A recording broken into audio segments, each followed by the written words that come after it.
Welcome, everyone, to the Holstein House Podcast. I'm the West Virginia woman, Robin, of RobinHolstein.com and Holstein House, where my guests get a great night's sleep at a fair rate plus breakfast. This is a podcast that looks at society and culture issues affecting families in West Virginia and the United States, from food preparation and storage, gardening, home repairs, current events, and more. We'll go around the table and back in 60 minutes or less. So let's hang out and talk a while.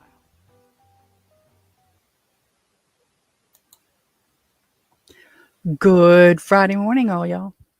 It is Friday the 13th, October the 13th, 2023. How are you guys doing this morning? This is episode 106 of the Holstein House Broadcast, answering questions on hosting a B&B from your home, your food pantry preparation and storage questions, and more.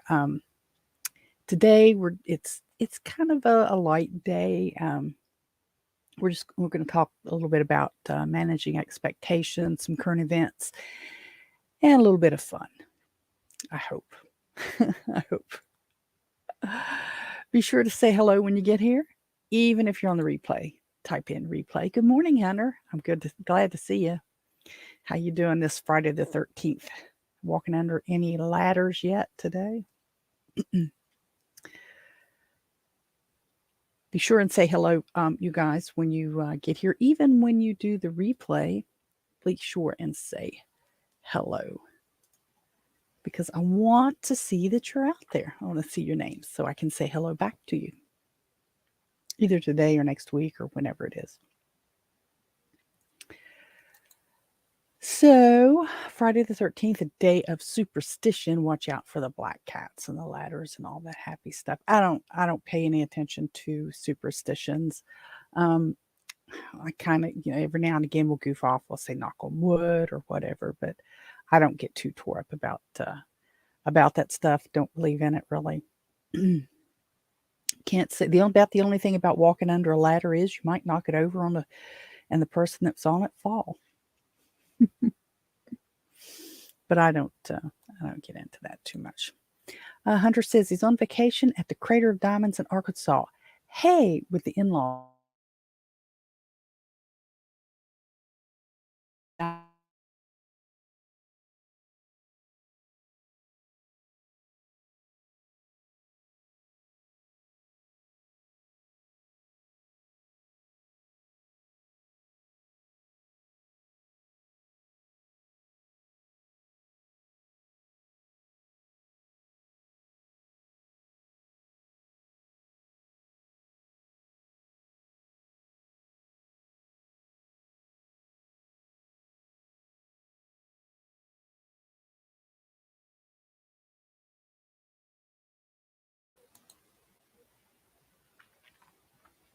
I think I'm back. I think I'm back. Sorry about that. Had the old black screen of death there. I got my phone out to start the hotspot and it came back on. I don't know what's been going on with my internet here recently. Probably in the last week or so, it's been really slow and spotty and we get a lot of buffering, which shouldn't be because we pay for the high octane internet over here. But as I was saying, Hunter, I've been to the Crater of Diamonds. The husband and I went about 8 years ago or so, I think, on one of our big round trips. We took one of his vacations, about 10 days. We did a big loop around a bunch of states and went to the Crater of Diamonds. It was really interesting. I hope the weather's good down there, and I hope you find enough diamonds so that you can send me one and not even miss it. It's odd because you don't think about what diamonds actually look like in the rough. They're just ugly little rocks until somebody polishes them up. And what's it called?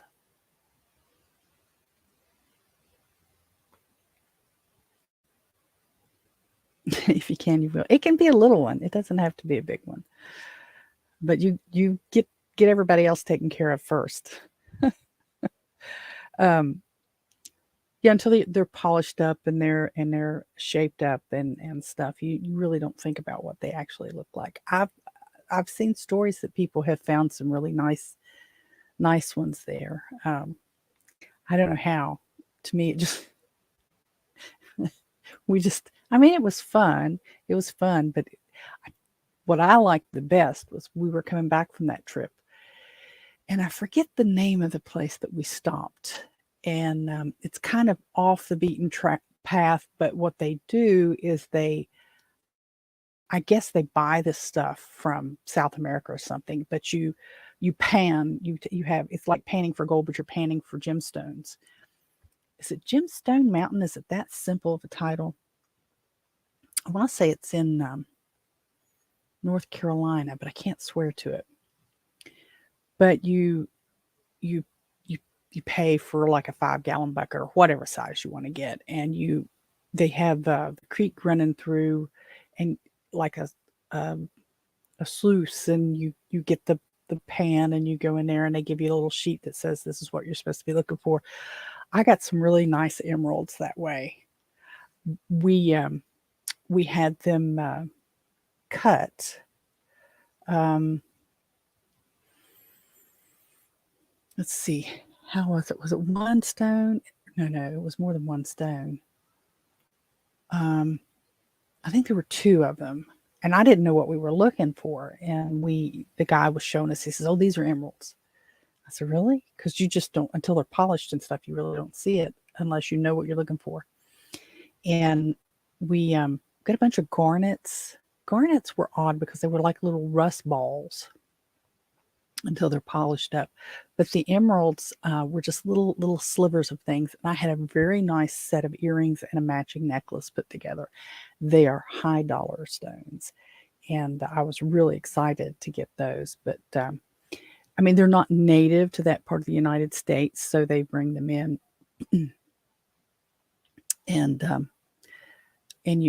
It's fun. It's fun. We had a ball doing that. So what's going on with everybody else today? Nobody over on the Rumble.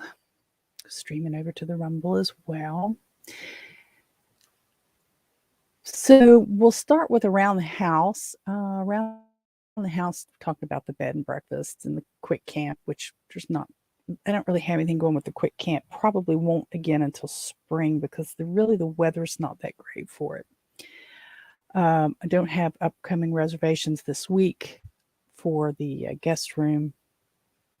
I've kind of got it closed because there's some things I need to take care of that it's going to keep me away from the house a little bit. So it made it kind of, scheduling was a nightmare. It's really tough to schedule sometimes when you're hosting from your home and you need to be here, and you have other things going on. But some weeks it's really sweet and you can just have all kinds of stuff going on. This week we've had a couple of appointments, and there's been some other stuff going on that have kept me from really and taxes. Oh my gosh! So I had my taxes extended. Filing period. I filed an extension for the taxes and had to get that done. I mean, yesterday was the drop deadline, and I was losing my mind. I was trying to balance the QuickBooks out, which I don't have a lot on the QuickBooks, but still it's a nightmare. And I was missing some statements, and it was taking forever to get them. And I just hate bookkeeping. I really hate bookkeeping. And getting all of the documents together is just a royal pain in my backside. And it makes me want to shutter the LLCs altogether. It really does, because it's a nightmare. No more than we do with them. I just hate it. And I don't know. I got it all to the CPA. I was kind of waiting to hear back from her. She's having trouble getting my email. I don't get it. Some days the email goes fine. Some days it doesn't. Yesterday, she called and asked me about some of the statements that I was missing that I didn't realize I was missing. I told her, I said, well, I thought I'd answered you. And when I messaged from my phone through the phone into my email account to her, she got that message. But when I went from the desktop through my email account and out, she couldn't get it. And I'm wondering if that's that VPN. That VPN, as much as I want to love it, it really messes me up. There are a lot of sites like Etsy. We've talked about this before. When I try to go to Etsy using the VPN, it says too many requests or something. And that's just where it's bouncing around to disguise your location, which is what I want. But I wonder if that's what's happening with my email to her office, because now her office, being a CPA, is going to be stricter on some of the protocols than what some of the other ones are going to be. But it's just a royal pain in my hind end to deal with. But I want that protection. But it is just an aggravation. So I needed to get that done. That's done as far as I'm aware. I haven't heard from her this morning. I'm going to call her after we're finished here and double check to make sure she's got everything that she needs so that I can be done with that until stupid January. The last 2 years I filed extensions, and I don't like filing extensions, but it's not, the things just don't come together properly for me to get them done the last couple of years. And you're supposed to have all your W-2s and stuff like the husband's job. You're supposed to have all that stuff within the first few days of February. And it never happens. It never happens. And we just don't. I'm not going to belabor that. It's just frustrating. But it just doesn't usually come together. And then there's been outside problems that I've had to deal with that have interfered with my ability to schedule all that stuff. And it's just so much fun. So much fun. But quick camp, I think I'm going to keep that closed till spring now. It's so chilly at night, and so we're entering another period of dampness, like the next 10 days or so. There's a decent chance of rain. Wouldn't hurt someone who is wanting to stop, but it would be difficult on our grass on the yard for someone to be tenting and have the porta-john out there and stuff in the wet weather. I just think it'd be better not to do it in the wet weather. So by the time this rain spell of weather rolls through, we'll be pretty consistently below 50 in the nights. And I think that's just enough of that. We'll just close that out for the season. And a lot of the traditional campsites are closed for the season, coming up pretty soon anyway. So I think we'll do that. The guest room, of course, will stay open as much as I can without conflicting schedules. So we do have some stuff coming up next week, taking Dad to a couple of appointments. I think it's next. Yeah, it has to be next week because this is what this is Friday the 13th. So yeah, next week Dad's got an appointment for his spine. To go to a specialist to check on his spine, and we've got stuff at the church, of course. That we're back to we took Wednesday off this week because of the hot dog sale that we had on Monday. And I think I shared with you, even though it was pre-recorded, I think I shared with you that our hot dog sale went very well for our first time out in several years. I was really happy with that. So we should be back on track for, no, I don't want it by the day. I want it by the month. The calendar here so I can see what's going on. Why is that not there? I know that's supposed to. I'm really frustrated with Google Calendar too, because I have put appointments in there and they are not coming up. They're not syncing. Something's happening with my Google Calendar, and it makes me want to go back to just regular pen and ink or pen and paper. It's truly, truly frustrating. But I know it's the 18th. The 18th we go to the spine specialist for Dad, and it's a new patient referral. Talk to him about what some of the options are for him and his condition, and see if we can get that worked out to get him some relief from his back, because he did drive over to the church for the hot dog sale Monday and came in and sat down, and that went well. He had a follow-up with his cardiologist on Tuesday, and we sat for 3 stinking hours waiting to get in to see the cardiologist for a follow-up to his heart cath. And I'd hit the timer when that doctor walked in, and it was 2 minutes and 7 seconds. He walked in, sat down. How you doing? No problems breathing. Let me listen to your chest. See you at your next appointment. And I actually looked at the man and I said, really? We sat here for 3 hours for this? And he says, well, I'm sorry, it is an office. We are very busy. I said, yeah, I get that. But why couldn't we telehealth this? I mean, this was nothing. There was no reason for me to drive down here, pay to park for 3 hours, sit here for 3 hours, for 2 minutes with you, then what, leave? And he says, well, I said, what happened to telehealth? And he says, well, they stopped that back in March. And he was kind of chuckling. He says, maybe you can call Senator Capito in his, I don't know if it's Pakistani or in Indian or what accent, and see if you can get that back, because they stopped that. And I said, well, I might, because I know her. I've met her several times. I've had long conversations with her years ago when I worked for the state, and then when I ran for State House of Delegates. But I don't know her. I mean, I couldn't walk up and say, hey, but just really, really, really ticked me off that we had to spend that kind of time there. And especially, with Dad sitting there in his age and he can't hardly get around. We had to go in a wheelchair anyway because he doesn't walk very far anymore because of his back. And it was just so very frustrating to do that. But anyway, there's nothing new on the AirBTC. I had told you guys the other day that I did hear from the founder. I got an email from someone who said they were the founder and said following their soft launch that they're rebuilding the site, and they're not ready to make the big announcement yet, but supposedly everything's being transferred over.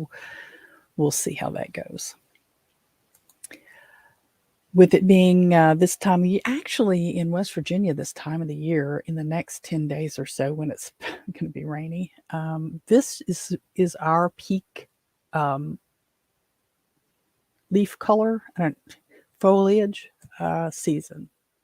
So now, and I've noticed it in front of the house, you're seeing it's not quite as subtle of a change in the colorings of the leaves on the trees on the mountains, as it's a little more, it's not the bright, brilliant, colors of autumn, but it's definite. You're not questioning yourself, is that tree changing colors yet? You're definitely seeing it. It should be within the next 10 days that the leaves really, really come into the gorgeous colors. Now, here in my area, it's hit and miss a lot, whether the trees are beautiful or just kind of go from green to dead. And that depends a lot on the amount of rain that we get around the time. I'm of the feeling, so we're supposed to get some rain this afternoon, this evening. I'm thinking that next week it's really going to be good. The foliage is really going to be good in the higher mountains up in the ski areas of West Virginia. And then we do have ski areas. And there's some really nice ski lodges and stuff in the Canaan Valley area.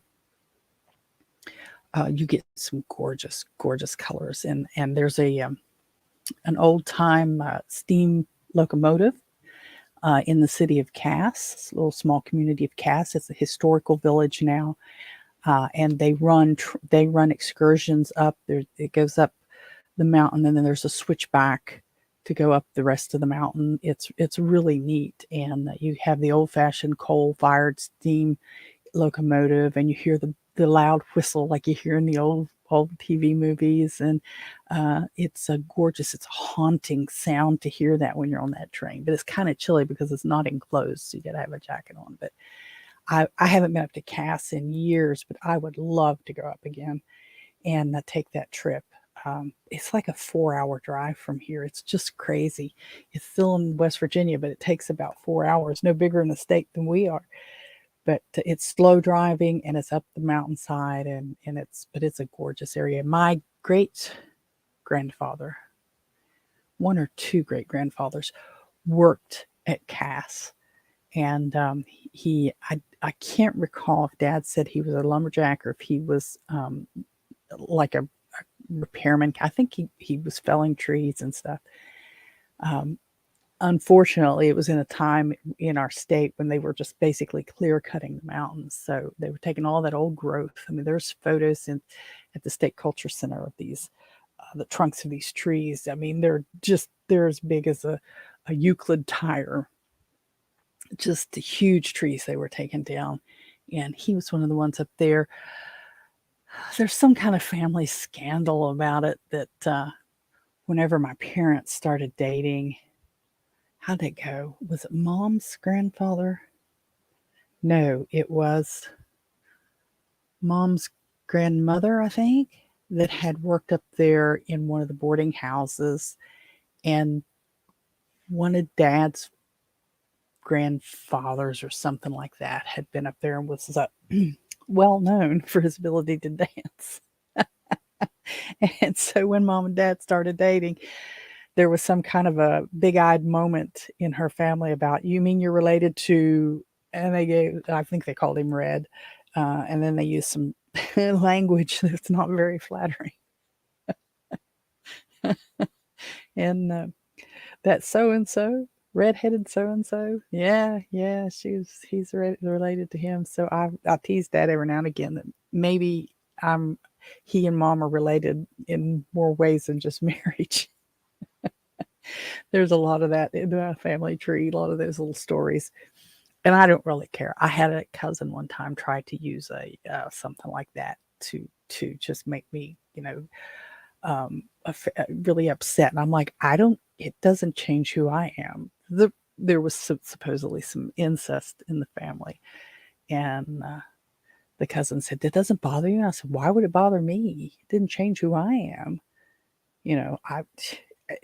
I'm sure it was awful at the time, but it doesn't change who I am. So this was like, I don't know, 3 generations back. It was supposed to be some kind of family scandal. I don't care.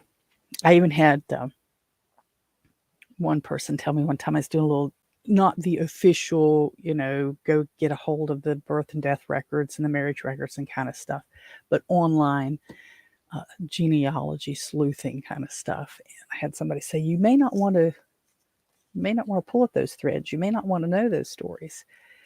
And I said, they're not going to hurt me.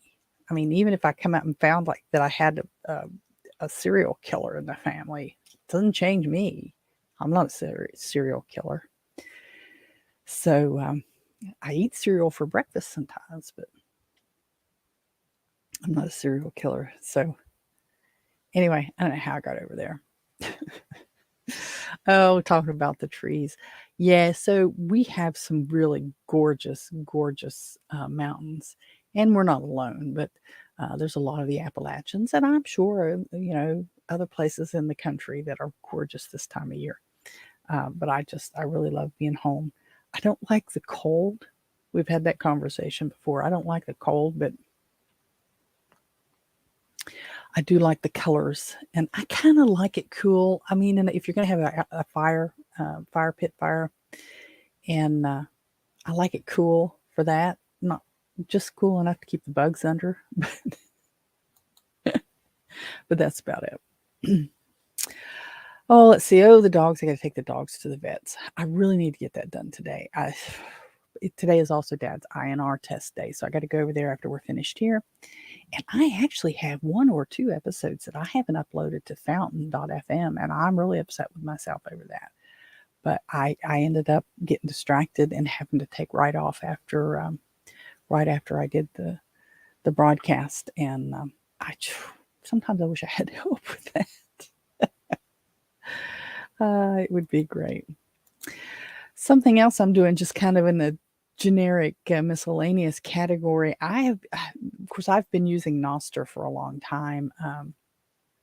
Josh and Brian and a few of them helped me get on Nostr, and it's kind of an alternative to Twitter. And there's a lot of folks there. Most of the folks there are big Bitcoiners, and I have loved learning this new protocol. But I've also started to really get frustrated with it because it's an echo chamber for Bitcoin. Now, don't misunderstand.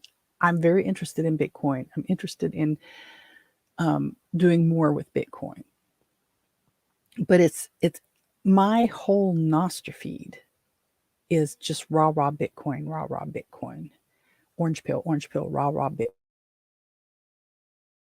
There's no substance to a majority of the posts that I'm seeing on my Nostr feed. So I'm in the process of going through and culling, culling, culling some of those that I am following to get some of that out of there. So if there are people who haven't posted in 2 or 3 months, I'm unfollowing them.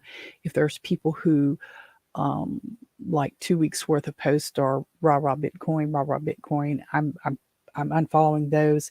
I want to have a conversation with people there. I mean, if we're going to use this as a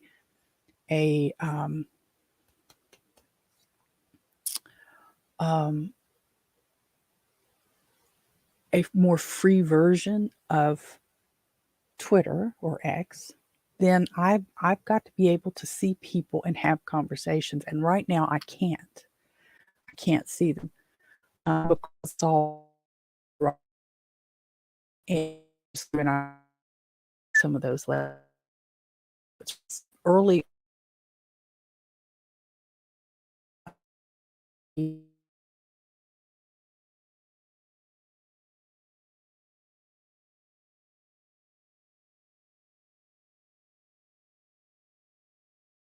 didn't intend to. I hit that with my twitchy trigger finger. And so I ended up with like 600 people or 600 accounts I was following all at once. I'm like, oh, it's not what I want to do. And I never did go back through it. So I'm going to have to do that slowly, and just peel some of those people away, and so that I can get there and have conversation, because it's just, it's really annoying. When I started with Twitter, it was a lot the same, but Twitter was, we had local meetups for Twitter. So I could go to Charleston and I can meet people in Charleston who had Twitter accounts who wanted to connect. And then by those initial connections, then I could see some conversation with other people. I could follow other people. But it wasn't walking in to a dark room with one account and saying, okay, now how do I find people? And you could have conversations. This was back before Twitter got stupid, and it was in its infancy.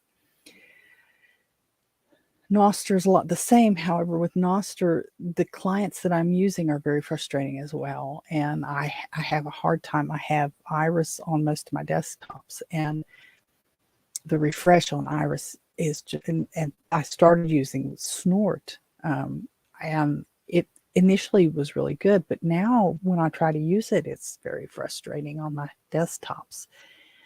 So I end up coming back to my phone and using my phone, and I have Primal, Damus, and Iris on my phone. Damus I have more reliable uploads with. So like with if I'm uploading an image or something, it's more reliable that way. Primal, I like Primal. It seems to load better and stuff, but Iris is still a frustration to me. But that's one of the things that I'm doing, is trying to cull some of my Nostr's following accounts, and see if that frees a few things up, see if it flows a little better, and see if I can connect a little better. If you're on Nostr, if you go to robinholstein.com and find the contacts page, you'll see my pub key there, and you can add me. I mean, a pub key is like 8 million characters long, and it's there's it may even be in the description. I've had it in my descriptions. I've changed how I've done some of the descriptions, but it may be down there as well. So you may be able to look at the description of the today's show and get it too. So there's not been a whole lot of changes in the projects that we're working on. I have to buckle down, but there's a lot. Like I said, there's a lot going on still that I really can't get to. I've got to get the what we lovingly call the doghouse cleaned out. If I can get it cleaned out, then I can move some things out of Ramsey House. The doghouse is just full of old things that need to be donated, really, and it's just a matter of getting my truck backed in there and doing that. It's not the truck, it's the car. Something else I let go. I told you that I had filed an extension on my taxes. You can't really file an extension on your license vehicle registration. So if you don't renew it, you just don't renew it. I got busted yesterday by the city cops in Charleston for not having my registration on the car updated with having expired registration. And then when he walked up to the car, he said, "You also don't have an inspection sticker." And I just kind of sat there, which I knew I didn't have an inspection sticker. West Virginia still requires an inspection sticker, but I didn't have one because I was hoping they'd do away with it, and then it wouldn't be a big deal. And then that didn't happen. And then I didn't get it because I had a chipped windshield, and I had to get it replaced. And I've been scooting along for a while without an inspection sticker. And it was a triple play because he said license and registration. Of course, I handed him the registration with the insurance, and he says, "Your registration's dead, your insurance is dead, and you have no sticker on your inspection sticker." I said, "No, wait a minute. No, I have insurance. I do have insurance. I didn't have the right card in there, though." So I got a what did he call it? A fix-it ticket? Is that what I think it's what he called, a fix-it ticket for the registration and the inspection sticker, and a warning for speeding because you were doing 51 in a 50-mile zone. I'm like, I started to say, "What?" But I knew I was busted for the other stuff, so I just kept my mouth shut. I should be ashamed of myself, but honestly, it just was busy. I've just been busy. But my truck's no better because my truck inspection sticker's dead too. So there's just stupid taxes is all they are. The inspection, I get why they have inspection stickers. I get why they insist on having, because they don't want people driving down the road and then having a wheel fly off and killing somebody. I get it, but I did have my seatbelt on.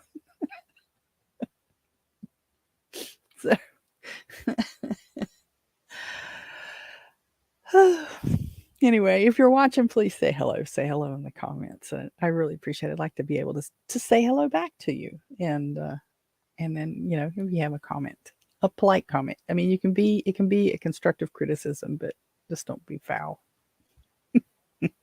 So my vehicles, I got to go get. I have to get the license and registrations before I can go get the inspection stickers. So, and I did dig out the right insurance card. But there was some talk about getting rid of the inspection stickers here in West Virginia, and I just didn't do it. Still, obviously, doing the twice weekly live videos. I really want to continue doing it, but I just am running into these scheduling conflicts that I just don't know what to do.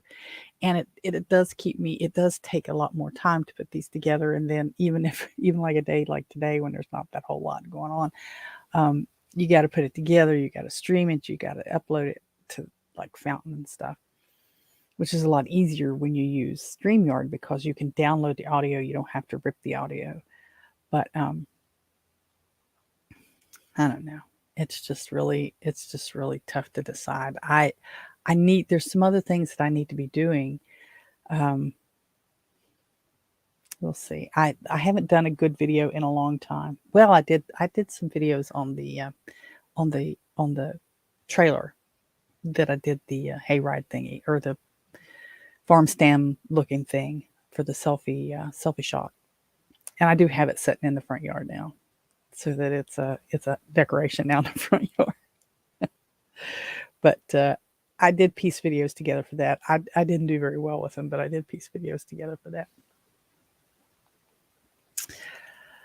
Well, so the gardens, garden is over. I haven't started any indoor seeds or anything. I haven't moved my strawberry plants in yet either. I read where I need to make sure that they get exposure to the cold, not a frost, but a pretty cold evening, to harden them up and put them, I guess, kind of dormant before I bring them in. So I need to do that. The chickens are still doing chicken stuff. The ducklings, hey, I think, did I tell you? So they're both laying now. Both ducklings, hens are laying now. And the eggs are the size of a medium to large chicken egg. So I'm kind of disappointed there, because I'm used to getting the Pekin eggs that are just really giant. But these are okay. They're fine. I'm not complaining. It may be because they're still so young. We'll wait and see how that goes. I'm not too tore up about it. So I need to see if my guy's going to buy the duck eggs as well as the chicken eggs. And I think I'll adjust the price down. I was asking, when I had the Pekin eggs, of course, they were a lot bigger. I was asking a lot more per dozen on them. I think I'll dial these back to about pretty close, maybe $1 more on a dozen, because they really don't cost any more to produce, but they're a better egg. They're a richer egg, which is kind of the reason that they're worth more. But I'm just trying to keep eggs for me and make them pay for themselves. So, but I was excited that the girls are both the young girls are both laying now.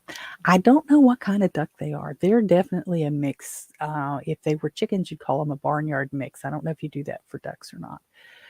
But the mama duck and the daddy duck are apparently not the same breed, although I thought they were. So the daddy duck, I'm pretty sure, was roan. He looked a lot like a mallard, and my understanding is that that's what roans look like. The mama duck, poor old thing, she is more like a khaki Campbell. And so these are kind of mixed up ducklings.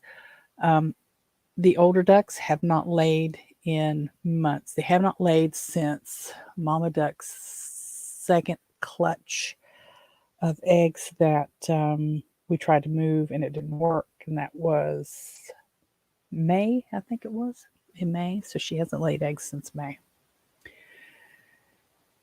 And I don't know if that's it or she's just going to hit and miss here and there, but there hasn't been anything since then. Hi, Stephanie. It's good to see you. I guess just hope you're still there.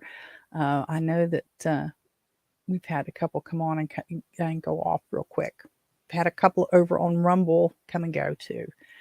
How are you? I hope you're doing all right down there where you're at, Stephanie. Not a whole lot going on that's, really exciting and new. So we kind of talked a little bit. One of the things that I mentioned that we'd talk about was setting boundaries. And I had asked on Monday if you had issues with setting boundaries, or if you were good at setting boundaries. And these kind of boundaries, I'm not talking about anything illegal. I'm talking about how when people ask too much of you. And that kind of goes into I also mentioned that we would talk about expectations. And I am finding, actually have found over the years, I have found the more that you help people, the more they expect you to help them. And the more you do for them, not everyone, but the more you do for people, the more they expect you to do for them. And setting boundaries and being able to say no is a very important skill, if you want to call it a skill. But it's an act that we need to be more comfortable doing, and just flat saying no and not falling for the well, but why not? I ran across, well, I wasn't really ran across, but I experienced recently. I do a lot for the church, and I love doing it for the church. And I believe that part of my calling is to help keep that church open until whatever God has decided to do with the church, He's going to do. And I have taken on several roles there to help keep things going. And I find that the more that I have done that, the more people expect me to do or to add to what I'm already. Well, you're already doing this. Why don't you go ahead and do something else? The hot dog sale I'll use for an example. It went well. I'm not complaining about it at all. Is as an example, there was comments about not enough signage. Well, you need a sign here, and you need a sign there, you need signs all here. There's only one of me, and I can only be in one place at a time. I designed they weren't awesome. They were basic. I designed basic flyers and half flyers for folks to pass around and to have put up in windows of storefronts to share with neighbors and things like that. I crafted a sign to put up at the entrance of town, and I put a sign up at the church, and it just didn't seem to be enough for some people. So instead, what I wanted to say was, well, go ahead and make some, but I didn't say that because that would have been mean and rude. Plus, it was too late anyway. But one thing that we were discussing, and this does come around to expectations. In class, in my CLM class, we were talking about the roles of the members of the church, and we're talking about at the organizational level and not just sitting in the pews, and how much ministers and lay people and pastors were responsible or tasked with doing. And one of the things that I said to the group was, I really believe that the membership should have ownership of most of the tasks that have to happen in the church. What this does, and I know I'm going kind of out and around to come back around to this. What this does is the pastor, if we talk, the pastor or the minister has a specific role, but it's not to run the church. It's to shepherd the church. It's to keep the church on target, not to do all of the tasks. The minister or the pastor should not be the one making all of the decisions. We're going to have a hot dog sale. We're going to have Bible study. We're going to have a clothing drive. These are things that we've all done at my church. We're going to have a food closet or a food pantry. We're going to take, just all of these. Those are things that the makeup, the members of the church should be doing. And so the expectations should be that the pastor or the minister should expect that the membership take ownership of their different roles. Then the church's expectation is that the pastor will do all this. And then there's a little conflict there, and you have to work through that. And you work through that by redefining expectations. You would not expect a dog to climb a tree like a cat. You would not expect a cat to bark like a dog. We don't expect children to, well, I mean, I guess you used to, but we don't expect children to work in factories anymore. And we have to expect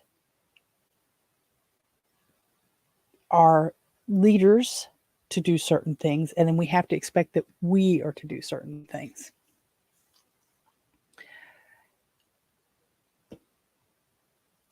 I am expected to take care of my household. I am expected to take care of my father. I have taken on the challenge at the church, so there's expectations there. But I have to be able to say, no, I'm not going to do this, whatever this is. Let's say, well, as a certified lay minister, I can't do baptisms. So I can't be expected to do baptism, although the membership may expect me to do that. You have to clarify those things, and you have to say, no, we can't do this. In our private lives, we sometimes let people make too much expectations of us. Our adult children should not expect us to continue to provide their every need. Now, taking out of the context special needs circumstances, I'm not talking about that. We should not expect, as grown adults, someone else to take care of us.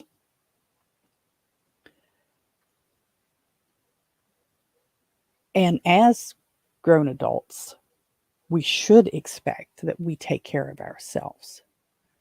So when a situation arises where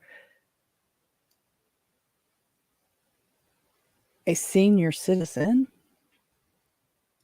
is taking care of someone else that might also be a senior citizen, a grown adult or two, that has to be addressed. I know I'm all over the place. I'm trying to be, well, that's not working. Let me not do that. Let me do it this way. We should not, let me stick with this. We should not expect other people, especially adults, should not expect other adults to take care of them in the manner of parent-child. Now, when you're married or you're in a relationship with someone and you're taking care of each other, that's one thing. Adults should not expect their parents to be taking care of them. If you are in your 20s or above, you should not be living off of your parents. But parents should also be saying, hey, you need to get out on your own. As hard as it can be, you have to get out on your own. We have become a nation that expects, we have 26, 28-year-old children in colleges. We're calling them kids. They're not kids, they're adults. And we're toying with paying off their student debt, right? As a nation, our president saying, oh, it's terrible for these folks. We're going to pay off their student debt. No, you're not. You're teaching them to expect to be taken care of. As an adult, you should be responsible for your decisions. Now, if you say, well, that's not right because they were 18 when they started college, that's a different conversation. Then you get to the expectation. You expect the principals and the student counselors and stuff at the high school level to teach these kids, okay, if you're wanting to go to college, you're wanting to be an engineer, here's what it's going to cost you. The parents aren't if the school counselor is the guidance counselor is helping the kids decide based on their performances at school what career path to take, then they should be teaching them what the costs and benefits are going to be. You're going to spend this much in college tuition and books, and you're going to make this much a year, and you're going to have to pay this back if you get a student loan. Parents should be behind that, saying, yep, if you're going to go to college, you're going to have to foot the bill. We have a way of over expecting out of people all of the time. We expect people to do way too much, and then we expect them to do not enough. I have had to start reining in and saying no so that people will stop expecting so much out of me. And it's not easy, and that's kind of how I'm rambling around here, is because I'm also trying to talk through a way to do this. So when I'm doing all of these things out here, between the house, between the Airbnb, between the pets, between my dad, between the church, all of these things, there comes a time when you have to say, nope, not going to do this. And it's hard to do. It's hard to look someone in the face and say no. And then have them say, well, why not? Well, I don't have to tell you why not. It's just that's my answer is no. And just as it's not easy to explain, this will go down in history as one of the worst episodes ever. But it's not easy to explain. It's also not easy to enforce. And for us to say, I'm not going to do this, and just stop right there and not be pressured into, well, why? Well, why? Well, why? I have a situation that I'm dealing with now where and it's kind of another reason why I'm kind of stumbling around here. I'm trying not to get divulged too much, but there's an expectation that things can continue to go on the way they have always gone, and the answer is going to be no. And then the fallout from no. I'm sorry. This is not a very good. I haven't approached this at all well today.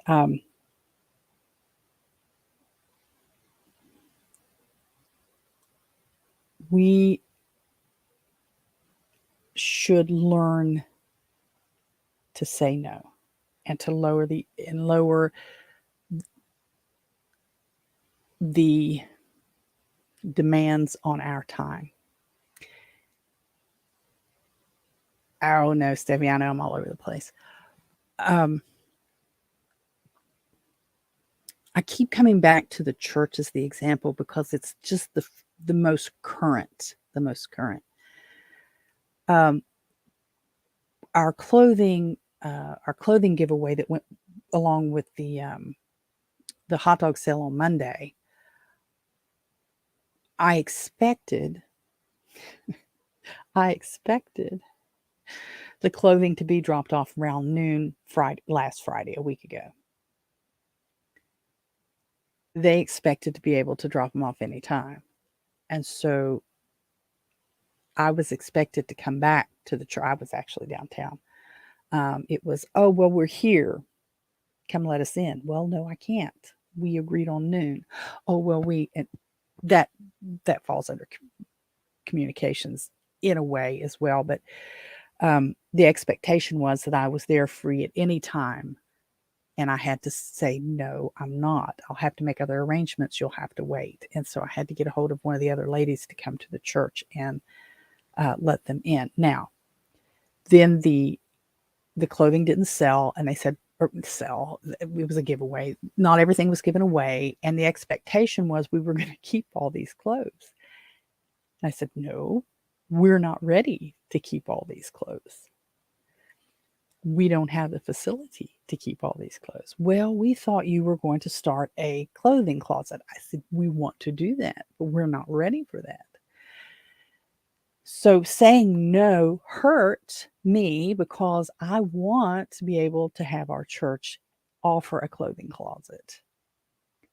But I had to stand the ground and say no, because we're not ready for this yet. So while they expected us to do this, we are not ready, and we have to say no. The next expectation was that we would be there today for their truck to come and pick up the clothing. And I said, I can't do that today. I can't do that. How about Wednesday? No, we can't do it Wednesday. We can only do it on Fridays. I said, well, we'll have to discuss it. So when people expect too much out of you, or expect more out of you than you're willing, and it is a communications issue, but it's a communication in you have to be able to know and to say no, or to say yes. You have to be able to do these things. So I am still waiting as of now. It's almost 11 o'clock. I'm still waiting to hear from the person who's supposed to arrange for the clothes to be picked up. I don't know if she expects me to be here at the drop of a hat, but I can't be. I have other things to do. So that absolutely went off the rails. It was a really, really sad, a really, really sad discussion. And I apologize. You get what you paid for today, which was you didn't get a whole lot. Let me just move along and say we need to work on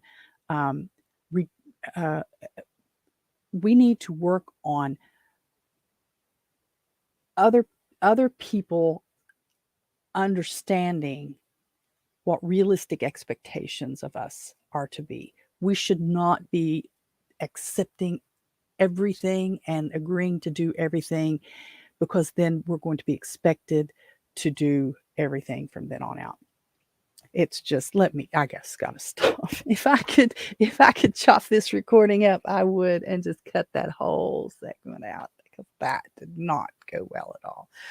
Let me go over and do something different, because that's absolutely terrible. I did see into which a little bit of local news. Let me do this, and I'll do better next time on that expectations thing. Oh, come on, load, will you? So it looks like West Virginia is going to be. And I'm sorry to have my head turned. I've got one I want to read over here. West Virginia just announced, Senators Manchin and Capito announced West Virginia is selected as the new home for the Appalachian Regional Hydrogen Hub.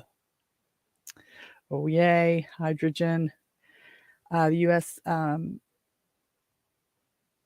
U.S. Senate Energy Natural Resources Committee announced that the U.S. Department of Energy has selected the Appalachian Regional Clean Hydrogen Hub to be placed in West Virginia for up to $925 million in federal support under the bipartisan infrastructure law that will bring hydrogen hub to West Virginia.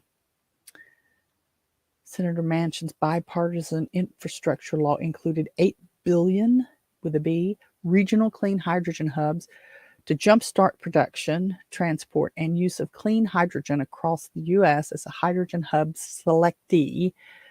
The ARCH2, which is that Appalachian Regional Clean Hydrogen Hub, will develop a network of hydrogen-based energy and product manufacturing in West Virginia.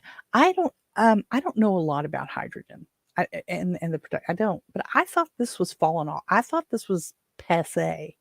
I didn't think hydrogen energy was a thing anymore. Shows you where I've been. Let me see if I can find.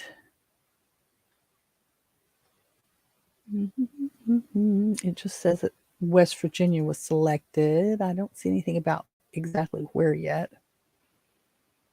And hub funding.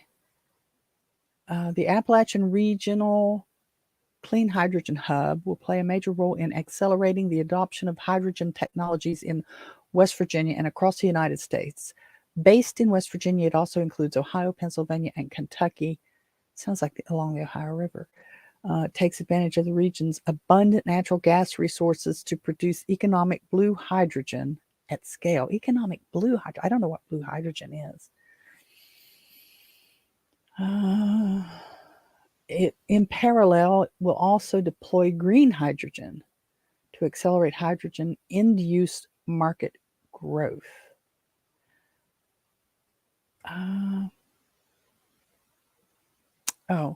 Examples of the project under consideration: manufacturing assembly of electrolysis equipment to produce hydrogen from electricity and water, production of hydrogen and ammonia using captured coal mine methane from abandoned mines, hydrogen distribution to supply fuel cell powered trucks, buses, and other vehicles, hydrogen use as a fuel for industrial manufacturing, pipeline infrastructure to transport hydrogen and natural gas hydrogen blends, underground facilities to store carbon dioxide captured during blue hydrogen. But I thought that carbon capture thing fell apart too.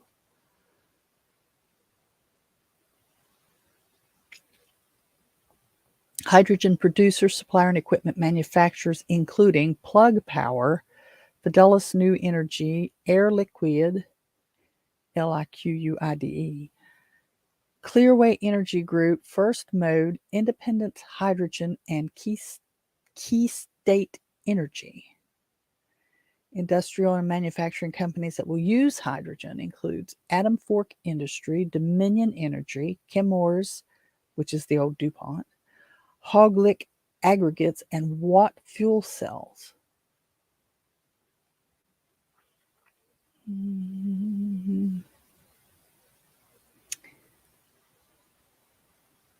Well, there's all the universities and community and technical colleges.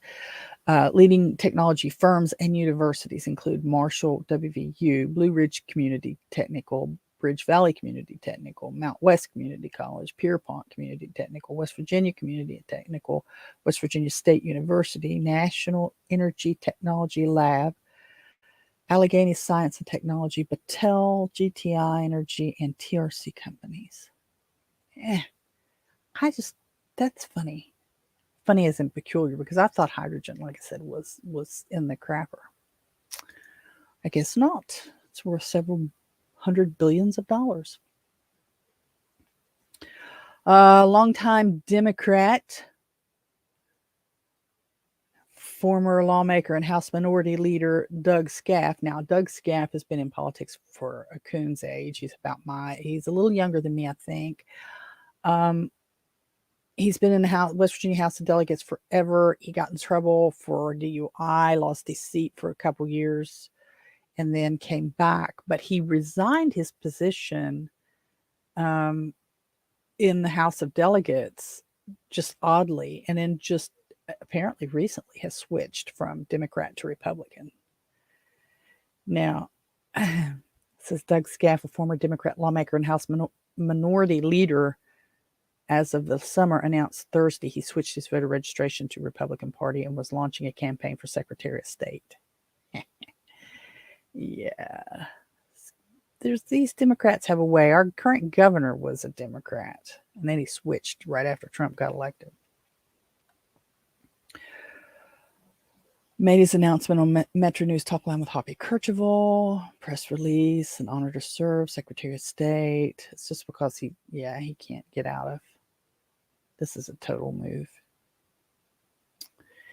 President of HD Media, owner of several newspapers, including the Charleston Gazette Mail, which is a crappy newspaper in my opinion these days. He owns his family's building material supply company. Yeah, he's milked the Democrats as long as he can milk them. He sees them not coming back. That's what he's doing. I mean, he's an okay person. I don't know. Don't have an issue with him one way or another. The only other thing that I wanted to touch on, and then I'm going to let you go graciously and end your misery. It's just really been it's Friday the 13th. So our West Virginia Attorney General, Patrick Morrisey, has joined with West Virginia Republican Party, which Morrisey's already a Republican, and attorneys for Republican President Donald Trump in making a motion to dismiss a lawsuit meant to keep Trump off the state's 2024 Republican primary ballot. In a filing Thursday, Attorney General's office representing the state of West Virginia filed a motion to dismiss the lawsuit filed last month by Texas resident and write-in presidential candidate John Anthony Castro. Castro is seeking a federal court order prohibiting Trump from being placed on the 2024 Republican primary ballot in West Virginia, arguing that the 14th Amendment to the U.S. Constitution prevents Trump from holding future federal offices. Look, I don't care whether you support Trump or not. That's not what I want to talk about here. What I want to talk about is just real brief, because we've already gone over an hour. I like to stay to an hour. Is the misuse of our judicial system to force political views.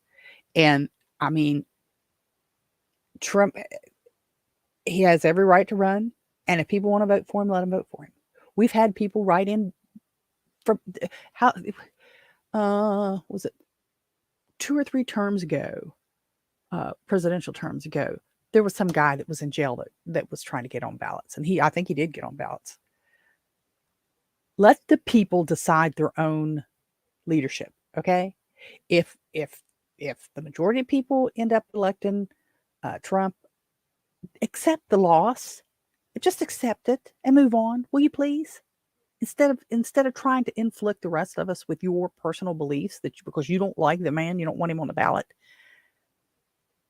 I don't like Biden, but I'm not going to stand here and tell you don't have a right to vote for the codger. I don't like a thing that Biden has done in office, but he's got every right. Now, do I think the Democrats should have, RFK Jr., he's now gone third party so that he can try to get, the Democratic Party, it's not a government agency, it's a private organization, will not hold debates, will not entertain anyone other than the current sitting president. Now, we didn't have that with the former president. He had challengers and there was debates and there was others. You don't,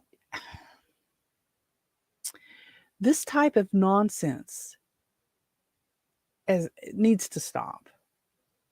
We need to stop being crybabies. We need to learn to be good winners and good losers.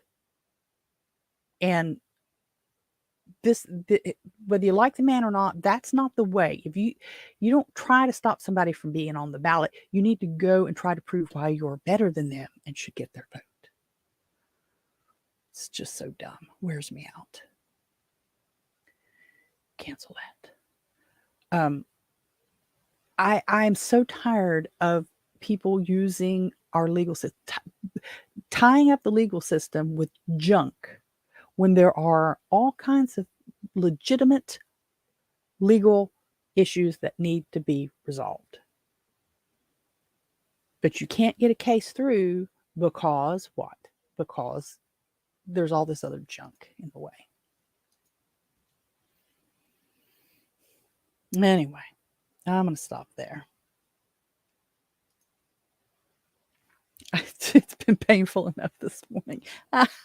I've got to get better at that. I get these things, but I don't have time. I don't have time to flesh them out properly. And that's another reason why, having 2 episodes a week, maybe I need to dial that back probably.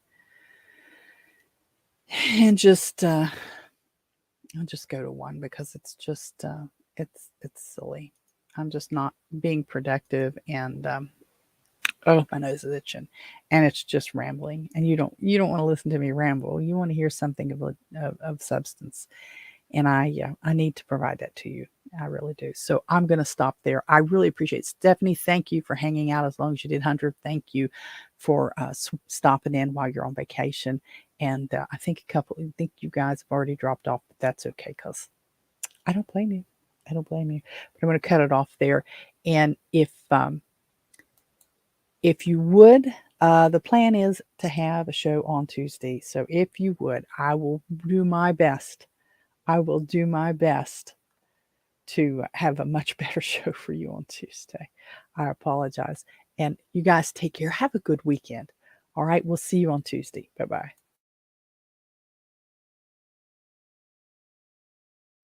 So there you have it. Post your comments, do all that boosting, liking, sharing, thumbs up, and stuff that helps spread the word and poke the algorithms. Follow me on most of the big social media platforms and look for my name, Robin Holstein, or Holstein House. Till next time, bye-bye.